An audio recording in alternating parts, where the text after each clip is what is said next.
Alright, be honest. You clicked on this because studying feels like an impossible boss battle, right? You sit down, crack open a book, and suddenly your brain is like, nah, let's think about that embarrassing thing you did in middle school instead. And next thing you know, you're 3 hours deep into a rabbit hole of cat videos, questioning your life choices. But here's the thing. Studying is actually simple.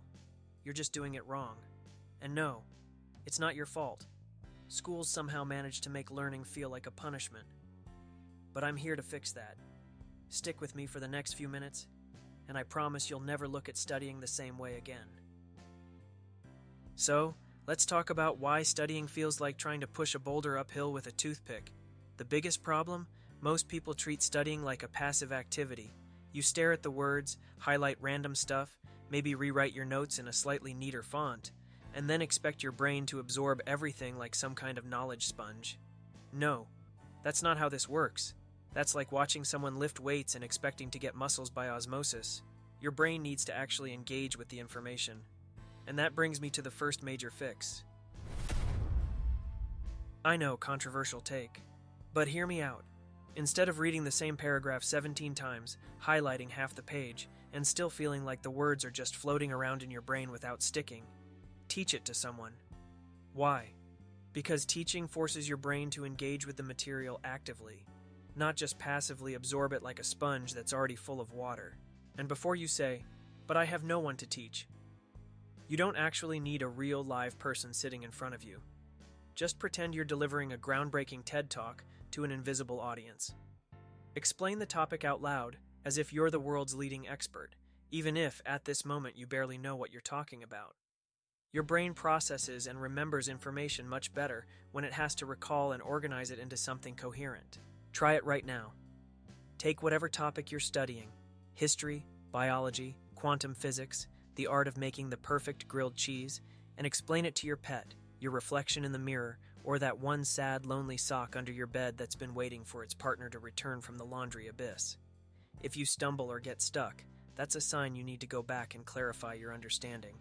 The goal is to be able to explain it so simply that even a 5-year-old, or your dog, could grasp the main idea. And if your dog gives you that look and walks out mid-lecture, don't take it personally. Not everyone appreciates a good lesson on the Krebs cycle. Alright, let's be real. Sitting down for a 6-hour study session sounds productive in theory. You picture yourself grinding through pages of notes, absorbing knowledge like a human sponge, and emerging as an academic powerhouse. But in reality, it's just you staring blankly at your textbook, rereading the same sentence 5 times, taking just a quick scroll through TikTok, and eventually spiraling into an existential crisis about why mitochondria are the powerhouse of the cell and not you. Enter the Pomodoro technique, aka the secret weapon against burnout and procrastination. And yes, it's named after a tomato. No, I don't know why that makes it work better.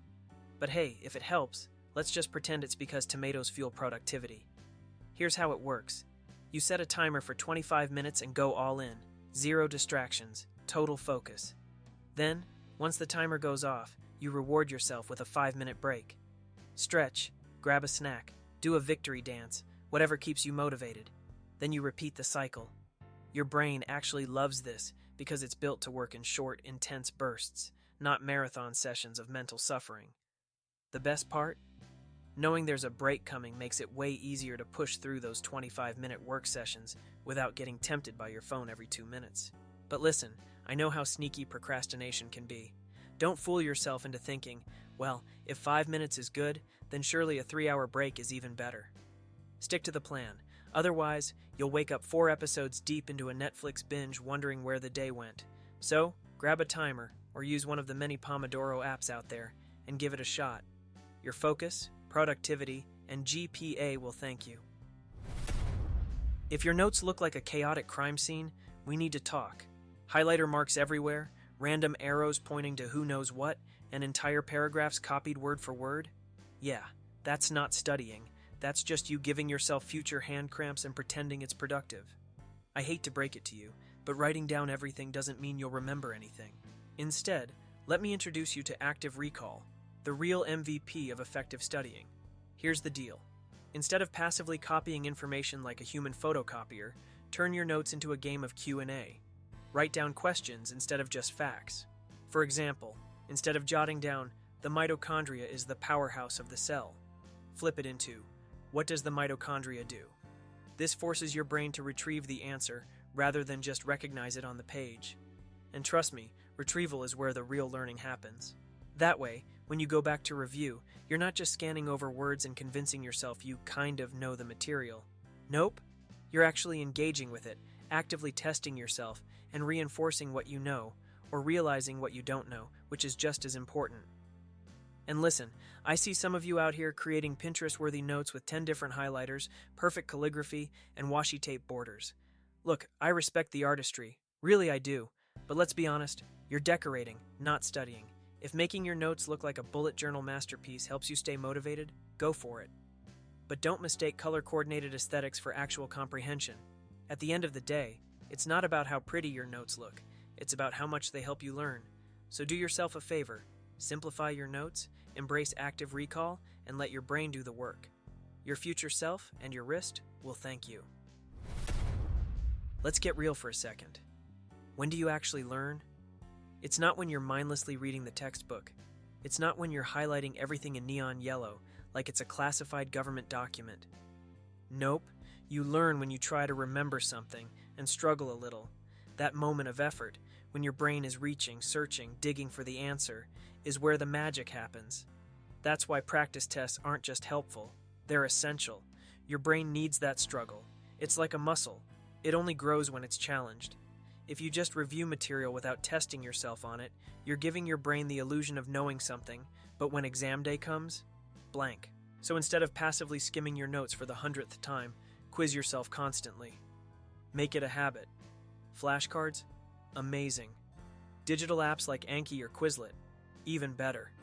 Past papers? Absolute gold. Pop quizzes from that one chaotic friend who takes way too much joy in watching you struggle? Priceless. Seriously, get someone to fire off random questions at you when you least expect it. If you can explain a tough concept on the spot, that means you actually understand it.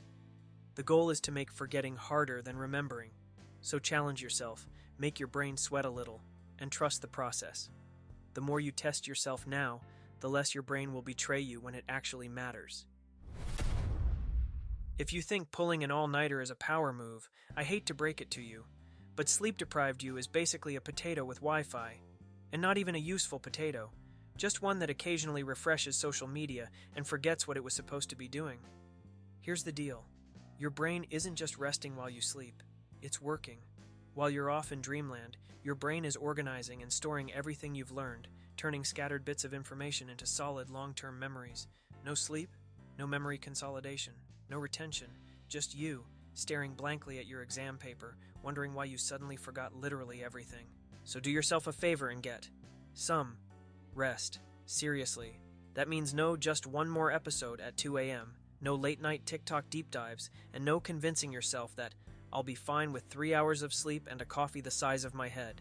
You won't. Your brain needs quality sleep to function properly, especially when you're studying. And yes, I see you. Don't think you can sneak in an all-nighter and expect your brain to operate at full capacity. It won't. It will betray you in the worst way possible, right when you need it most. So close the laptop, put down the phone, and give your brain the time it needs to actually remember all the hard work you've been putting in. Your future, well-rested, non-potato self will thank you.